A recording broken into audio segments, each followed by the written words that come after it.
Welcome to Thinking Deeper by 6-7.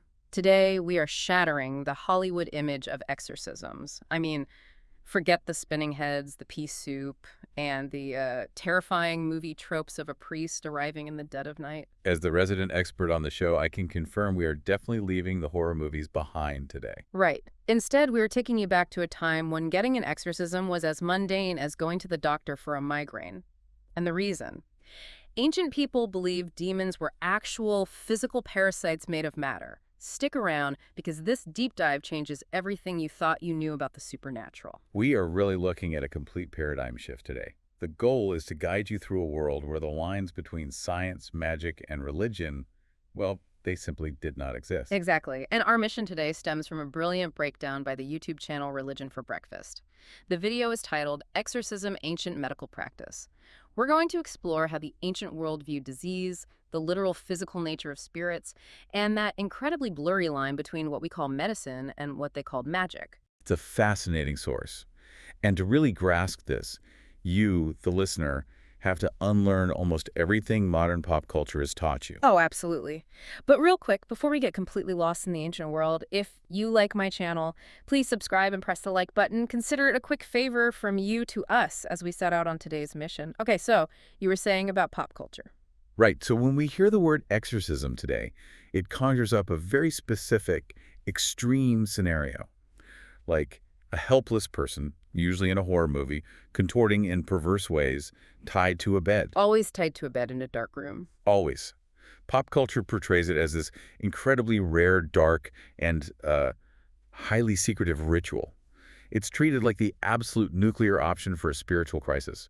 I mean, unless you grew up in a traditional community where these things are still practiced, it feels completely foreign to you. But the sources show us that for people living in the late Roman Empire, exorcisms were not rare at all. I mean, they were an everyday, totally common occurrence. Yeah, completely mundane. And if you were part of the early Christian community, exorcism was essentially a core part of your public brand. Like, Jesus was arguably best known to his earliest followers for his exorcisms. It wasn't some secret, shameful ritual happening behind closed doors, right? It was a public service. Exactly. And the reason it functioned as a public service comes down to how ancient people fundamentally understood human health. I mean, you have to remember, they didn't have germ theory. Right. The microscope was centuries away. Yeah, they didn't know about viruses or bacteria or, cellular mutation.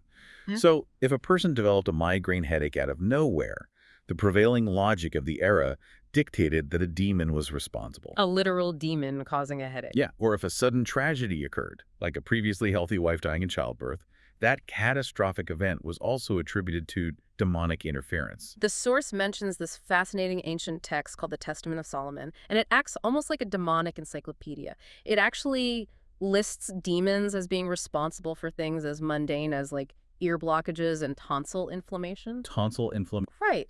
I mean, ear blockage, it's so relatable but so bizarre to our modern minds. I like to think about our modern obsession with WebMD. Oh, that's a great comparison. You know when you have a slight tickle in your throat and you start Googling your symptoms, and within 5 minutes you've diagnosed yourself with some incredibly rare, incurable disease? Yeah, the modern self-diagnosis spiral is a perfect parallel. The impulse to identify the invisible cause of our physical discomfort hasn't changed at all, really. Only the vocabulary has. So instead of Googling a sore throat and thinking it's a rare throat cancer, an ancient person would assume, yep, that's a tonsil demon. Exactly. But that raises a big question for me. If everyday ailments were demonic, who was running the ancient urgent care clinic? Like, who do you actually call to fix a tonsil demon? Well, the sheer volume of everyday illness created a permanent public health crisis in the ancient world.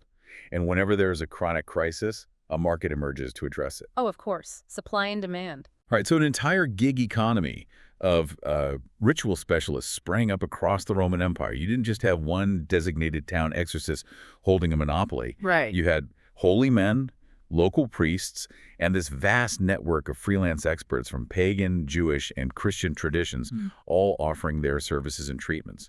It was a bustling, highly competitive marketplace for ancient healthcare. Wow. But the treatments they were offering weren't, prescriptions for antibiotics or cough syrup because they believed ailments were caused by demons rather than microscopic germs. The medical treatments actually took the form of physical, magical protections. Yeah, physical objects. Right. The sources detail these incredible exorcistic amulets that people would commission to keep these entities away. One ancient Syrian amulet actually depicts a mounted saint stabbing a demon with a spear. You would physically wear this piece of engraved metal to fight off a physical illness. It functioned as a highly localized, personalized form of defense. And the specificity of these treatments is what truly stands out. The source highlights this particular amulet inscribed on a piece of silver for a specific woman. The inscription reads, "Protect Alexandra, whom Zui bore." Whom Zui bore. Right. It's like they're giving the supernatural entities her exact maternal lineage, so there are no administrative mix-ups in the spiritual realm. Yeah, it acts as a definitive spiritual identifier. That is so wild. It really is. The amulet then calls upon Jesus and a comprehensive list of archangels to protect Alexandra from demons and sorceries and dizziness and from all passion and from all frenzy. And the source notes that Christian liturgy itself was frequently used in these exorcisms, right? Yes, Christian clergymen were essentially functioning as doctors writing prescriptions, but the incantations themselves were the medicine. I have to admit some genuine modern confusion here, though. The Alexander amulet reads like a hyper-specific legal contract mixed with a medical chart. It really does. It's protecting her from sorceries and demons, which totally fits the supernatural vibe, but also dizziness. Yeah, dizziness. I can understand wanting divine protection from a horrific plague, but feeling lightheaded. Why go to such incredibly elaborate supernatural lengths, like engraving silver and invoking an entire roster of archangels, instead of just telling Alexandra to drink a glass of water and lie down in the shade for 20 minutes? Well, your confusion there perfectly illustrates our modern cognitive dissonance. To us, treating dizziness with a silver amulet invoking archangels seems like an absurd overreaction. It seems completely unhinged. Right, because we rigidly separate medical science, which deals with natural bodily problems, from religious ritual, which deals with spiritual or immaterial issues. But to the ancient mind, magic and medicine were not separate categories. Interesting. There was no boundary between the natural and the supernatural. Treating dizziness with an amulet made perfect, rational, logical sense in their worldview. And that's because their fundamental laws of physics were completely different from ours. Okay, if treating dizziness with an amulet was a logical application of physics to them, we need to unpack how they actually viewed the mechanics of the universe. Because it sounds like they were operating in a completely different reality. They were. The root of our modern confusion actually traces back to the Enlightenment, specifically the philosopher René Descartes. He popularized the theory of material and immaterial dualism. Okay.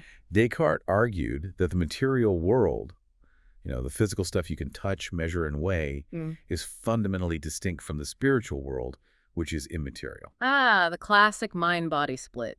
The idea is that my physical body is made of atoms and takes up space, but my soul, or a spirit, or an angel, is made of absolutely nothing physical. It's just ethereal, floating energy that doesn't exist on a molecular level. Exactly. Because of Descartes and the broader Enlightenment movement, modern humans intuitively view the material and spiritual as totally separate domains. But ancient metaphysics completely rejected this framework. The idea of pure immateriality didn't even exist for them in the way we understand it today. According to ancient thinkers, absolutely everything had substance. Everything was composed of matter and atoms. It is. Everything. That included the human soul, the gods, and it certainly included demons. Wait, really? So they thought demons had actual tangible bodies? Like I could bump into a demon while walking down a dark street. Well, in a manner of speaking, yes. They firmly believed demons had physical bodies.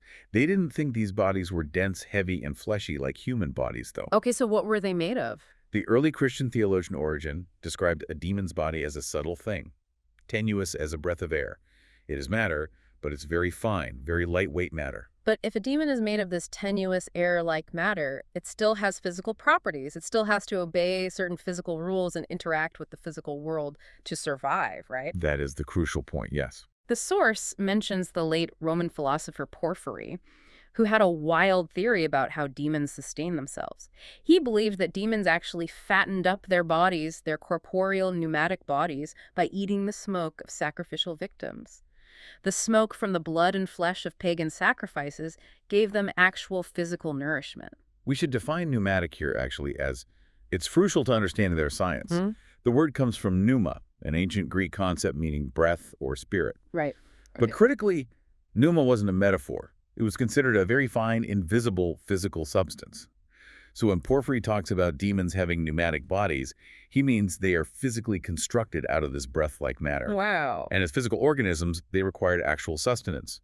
Porphyry and others envisioned demons hovering around pagan sacrificial altars, literally absorbing the rising smoke to bulk up their physical mass. So I'm picturing these entities hitting the ancient temple barbecue to bulk up on calories. Basically, yeah. It sounds almost comical until you realize the terrifying implications of an invisible physical threat. I mean, the best analogy I can think of to make this click for you, the listener, is carbon monoxide. Oh, that's a really good way to put it. Because carbon monoxide is totally invisible. It feels like empty space when you walk through it, but it is an actual physical substance made of matter. Right, it's a gas. Exactly. It can travel through the ventilation of your house, it fills a room, and it is deadly. That is exactly how the ancients viewed demons. They were an invisible, toxic gas with malicious intent. And treating demons as an invisible physical gas perfectly explains the architectural choices of the ancient world. You frequently see magical incantations and protective symbols placed explicitly over doorways and windows in ancient ruins. Oh, that makes so much sense now. Right, if a demon is made of physical matter, even if it's fine and tenuous like air, it cannot walk through a solid brick wall. But just like carbon monoxide or a winter draft, it can easily slip through the cracks around a door frame or an open window. So they aren't just casting a generalized blessing on the house. They are basically weather stripping the doors with magic to keep out a physical draft of demonic gas. The amulet over the door is functioning like a supernatural air filter. Exactly.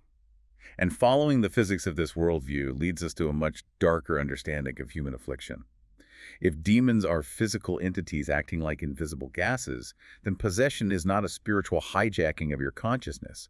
It is a literal, physical invasion of your internal organs. The source explicitly points this out, and it makes ancient possession so much worse than the modern horror movie version. From the vantage point of an ancient person, you have the actual physical substance of a demon inside of you. Exactly. It's mixing around with your own bodily fluids, your blood, your bile, acting almost exactly like a physical parasite. It's trapped inside your plumbing, actively obstructing your bodily processes. And that physical obstruction is why health problems were so tightly linked to demonic activity. If you have a pneumatic demon parasite mixing with your internal fluids, it is going to cause a physical reaction. It has to. Right. The demonic matter is physically blocking your human matter, resulting in a migraine, a blocked ear, or chronic dizziness. Well, if possession is a physical invasion of matter, then an exorcism isn't just a priest yelling prayers to save your immortal soul. It is a literal medical extraction. I mean, it's ritualized surgery. That's exactly what it is. The practitioner is using the ritual, the spoken words, the amulets, the specific smells and actions to forcefully repel foreign demonic matter from the patient's human matter. They are applying a localized pressure to extract the parasite. It's the ancient equivalent of taking medicine to kill a tapeworm in your gut, or using tweezers to pull out a deeply embedded splinter. You are expelling a foreign physical body. The incantation, the liturgy, or the engraved silver amulet is just the surgical tool they use to perform the extraction. And that shifts the entire narrative from a battle of good and evil to a straightforward medical procedure. It really does. This historical reality exposes the extreme subjectivity of the labels we use today. Words like medicine, miracles, and magic are rigidly distinct categories in the 21st century. I mean, you don't go to an oncologist for a miracle, and you don't go to a street magician for medicine. Definitely not. But to an ancient doctor, medicine and magic were one continuous, unbroken science. As modern people and scholars, we must be incredibly careful. It is deeply arrogant to project our Descartes-influenced categories onto an ancient society that viewed the universe as a single, interconnected physical system. Right. If you were an ancient person with a splitting migraine, you might go to your local exorcist, or you might go to your local physician.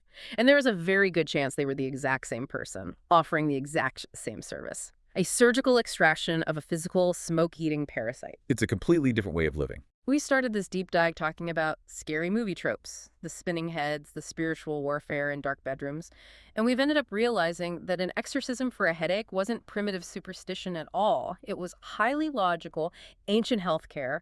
It was the best science they had against what they believed were physical pathogens slipping under their doors. It definitely forces unnecessary humility about our own era. I want you to really think about this as we wrap up. 1,000 years from now, how are future humans going to look back at our modern medical That's practices? a wild thought. Right. Will they look at us pumping toxic chemotherapy chemicals into our bodies or burning tissue with radiation and think of it as our version of magic? Or like a primitive misunderstanding of how the universe works? It's a very real possibility. And it leaves us with one final fascinating question to consider. We spent a lot of time on Descartes and how his separation of the physical body and the immaterial spirit shaped the modern world. Yeah, the whole dualism thing. Exactly.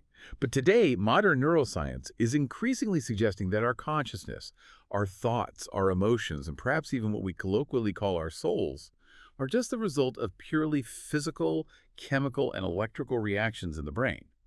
So, if science eventually proves that the mind is entirely material, overturning Descartes' dualism once and for all, are we ironically circling right back to the ancient Roman view? What if, in the end, the ancients were right, and the spiritual realm has always just been physical matter we haven't figured out how to measure yet?